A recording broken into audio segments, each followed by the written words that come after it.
Marcos 11, 22 al 33, Nueva Traducción Viviente. Entonces Jesús dijo a los discípulos: tengan fe en Dios. Les digo la verdad, ustedes pueden decir a esa montaña: levántate y échate al mar, y sucederá. Pero deben creer de verdad que ocurrirá y no tener ninguna duda en el corazón. Les digo, ustedes pueden orar por cualquier cosa y si creen que la han recibido será suya. Cuando estén orando, primero perdonen a todo aquel contra quien guarden rencor, para que su Padre que está en el cielo también les perdone a ustedes sus pecados. Nuevamente entraron en Jerusalén mientras Jesús caminaba por la zona del templo. Los principales sacerdotes, los maestros de la ley religiosa y los ancianos se le acercaron. ¿Con qué autoridad haces estas cosas?, le reclamaron. ¿Quién te dio derecho de hacerlas? Les diré con qué autoridad hago estas cosas si me contestan una pregunta, respondió Jesús. La autoridad de Juan para bautizar, ¿provenía del cielo o era meramente humana? Contéstenme. Ellos discutieron el asunto unos con otros. Si decimos que provenía del cielo, preguntará por qué nosotros no le creímos a Juan. ¿Pero nos atrevemos a decir que era meramente humana? Pues tenían temor de lo que haría la gente, porque todos creían que Juan era un profeta. Entonces finalmente contestaron: no sabemos. Y Jesús respondió: entonces yo tampoco les diré con qué autoridad hago estas cosas. Primero perdonen. Marcos 11, 22 al 26 en la Nueva Traducción Viviente. Una de las cosas más incómodas del mensaje de Jesús es su reiterado llamado a que quienes hemos sido lastimados perdonemos a nuestro ofensor. De plano, Jesús condiciona el perdón divino a la medida en que nosotros perdonemos a quienes nos han lastimado. No se contenta con que perdonemos 7 veces. Nos pide que lo hagamos 70 veces 7. Es decir, que no dejemos de perdonar por más veces que seamos lastimados. Hasta nos dice que antes de orar, primero perdonemos. Las relaciones humanas de hoy día, quizás las de siempre, pero a nosotros nos interesan las de hoy día. Desde las más íntimas, las de pareja, las familiares, hasta las macrosociales, hacen del tema del perdón una cuestión de actualidad y del acto de perdonar una necesidad cada vez más sentida. El no perdonar abre la puerta a espirales de incomprensión, intolerancia y violencia cada vez más crecientes. En estas espirales, tanto los que han sido lastimados como aquellos que les han ofendido se mantienen atrapados en una constante de rencor, de resentimiento que termina por marcarlos y en no pocas veces termina por destruirlos. Lo más difícil, me parece, resulta del hecho de que a mayor cercanía consanguínea o afectiva, más dolorosas las heridas, más sentidas las traiciones y por lo tanto mayor la necesidad del perdón, dada la necesidad de recuperar, de sanar tales relaciones tan importantes para nosotros. Pero mientras más demandante la necesidad de perdonar, también resulta la dificultad de hacerlo, como tú y yo lo sabemos. La aseveración que Jesús hace en nuestro pasaje, en el sentido de que si creemos de verdad, podremos decir a la montaña: levántate y échate al mar, ello sucederá, no deja de resultarme conflictiva. Me pregunto cómo es que algo en apariencia tan sencillo como creer y decir puede resultar tan difícil de concretarse, como que una montaña vaya y caiga al mar. También llama mi atención que sea en el contexto de tal aseveración que el Señor nos exhorte a que cuando estemos orando, primero perdonemos a todo aquel contra quien guardemos rencor. Y añade: para que su Padre que está en el cielo también les perdone a ustedes sus pecados. Propongo a ustedes que hay una vinculación poderosa entre la fe y la libertad que resulta de la obediencia. Es decir, que la fe crece y se fortalece en la medida que somos libres en Cristo para creer y para actuar imitándolo, y que esta libertad, resultado de la fe, también resulta de la obediencia. Perdonar no es olvidar. Perdonar tampoco es aguantarse. Perdonar no significa estar de acuerdo, ni mucho menos permanecer bajo la ofensa. Perdonar, de acuerdo con el sentido bíblico de esta palabra, es dejar ir, es apartarse de. Debemos prestar especial atención a la precisión que Jesús hace cuando dice que primero perdonemos a todo aquel contra quien guardemos rencor. El rencor consiste en el resentimiento arraigado y tenaz. Jesús nos dice que no lo guardemos, y guardar es tener cuidado de algo, vigilarlo y defenderlo, poner algo donde esté seguro. Bueno, cuando nos resistimos a perdonar, hacemos todo lo necesario para mantenernos en relación no solo con quienes nos han lastimado, sino con aquello que nos lastima.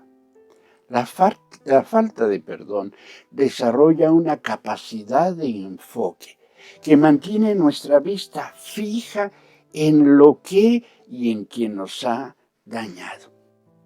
Nos engañamos pensando que si insistimos en la venganza, en el castigo o cuando menos en el recuerdo constante de aquello, de alguna manera mantenemos alguna forma de control sobre la persona y sobre su conducta.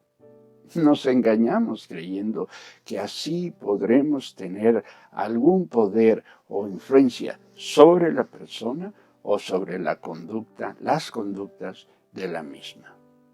Pero resulta que en el afán de reclamar aquello a lo que pretendemos tener derecho, nos volvemos esclavos de la herida y también del heridor.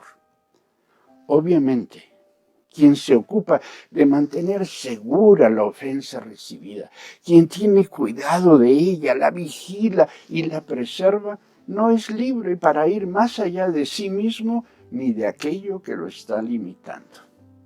Por lo tanto, no puede tener, ni desarrollar, ni fortalecer la fe en Cristo. Queda entonces atado a lo que su vida ha sido y se prohíbe a sí mismo, a sí misma, el transitar por los emocionantes y vivificantes caminos de la fe.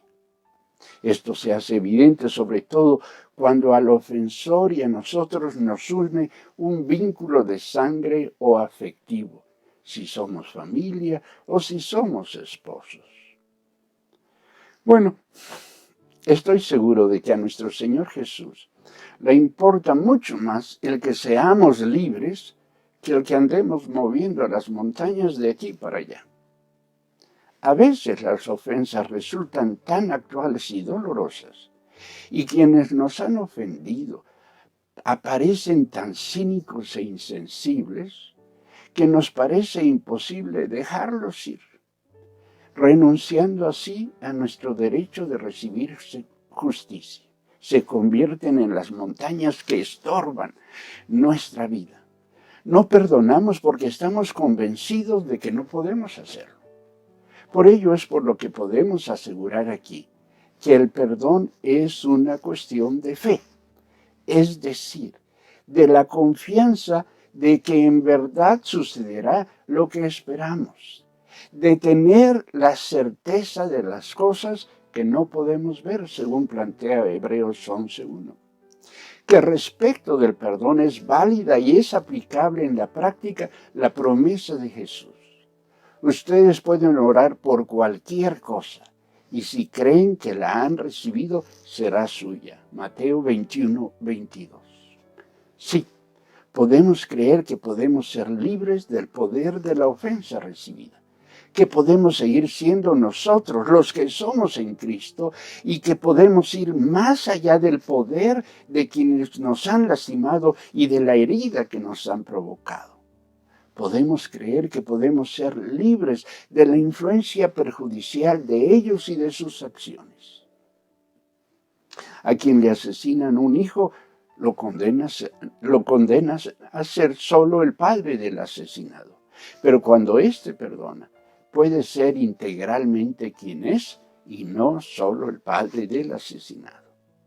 A quien han violado en su integridad física, le condenan a ser la persona violada, a no ver en sí misma más que el trauma de su violación. Pero cuando esta persona perdona, puede ir por la vida siendo integralmente ella, sin que el trauma recibido determine lo que es y logra en su vida. La persona que ha sido engañada es condenada a llevar la vergüenza de su abandono. Pero cuando perdona, es libre para reconocer que ella es y vale con y sin aquel quien le haya engañado. Cuando la persona perdona, es decir, cuando la persona deja ir, cuando la persona se aparta del espacio de la ofensa recibida, cuando no le da cabida en su aquí y ahora, cuando sin dejar de sentir el dolor de tal herida se determina a seguir adelante para alejarse de la influencia del mismo, es cuando la persona ha perdonado y cuando descubre y abunda en su libertad en Cristo. Es cuando comprueba que puede pensar, sentir, hablar y actuar de manera de acuerdo con su verdadera identidad en Cristo y no de manera reactiva a la ofensa recibida. A veces, este dejar ir, este apartarse de él, implica el terminar o modificar de manera radical la relación con quien nos ha ofendido. Sí, perdonar obliga en la mayoría de los casos al reacomodo, al rediseño del modelo relacional con el ofensor, con quien nos ha lastimado. Porque seguir siendo los mismos, porque dejar que las cosas sean como antes, etc., produce ambientes tóxicos que atrapan al ofensor y al ofendido, de tal manera que éste no puede dejar ir, no puede apartarse de, que no puede perdonar ante el poder de esa espiral de indignidad a la que permanece atado. De cierta manera, dejar ir, apartarse de él, implica el tomar distancia respecto del ofensor. Puede tratarse de esa distancia física, pero también de una distancia afectiva, de una distancia relacional, en el sentido de que las relaciones se modifican y hasta se suspenden, para así apartarse no solo de la ofensa, sino también del ofensor. En la mayoría de los casos consiste en el asumir que la vida es lo que es, con las pérdidas implícitas y explícitas, y la vida y vivir la vida de tal manera que las heridas no limiten ni dañen o nos limiten y nos dañen lo menos posible. Y esto resulta sumamente importante porque quien permanece en un ambiente tóxico encontrará más difícil cada vez más dejar ir, apartarse. Y recordando otra expresión incómoda de Jesús, quien no perdona recibirá el castigo y la humillación del Señor. Mateo 18, 21 al 35. El camino del perdón, el dejar ir y apartarse de, comienza y se perfecciona en la obediencia. En la decisión de dejar ir lo que nos lastima, de perder para ganar. En la determinación de renunciar al derecho de ser uno mismo quien se reivindique, quien obtenga justicia por su propia mano, quien ejerza la venganza. Porque al perdonar, Encargamos a Dios nuestro derecho y nuestra capacidad para ser reivindicados. Dejamos que sea Él quien reponga la justicia de la que el ofensor nos ha despojado. Que sea Él quien castigue en lugar nuestro. Damos así la oportunidad de que se cumpla la terrible promesa del Señor. Yo tomaré venganza. Yo les pagaré lo que se merecen. Romanos 12:19. En tanto, a nosotros nos toca ejercer nuestra libertad dando de comer a nuestros enemigos cuando tienen hambre y orando por aquellos que nos maldicen.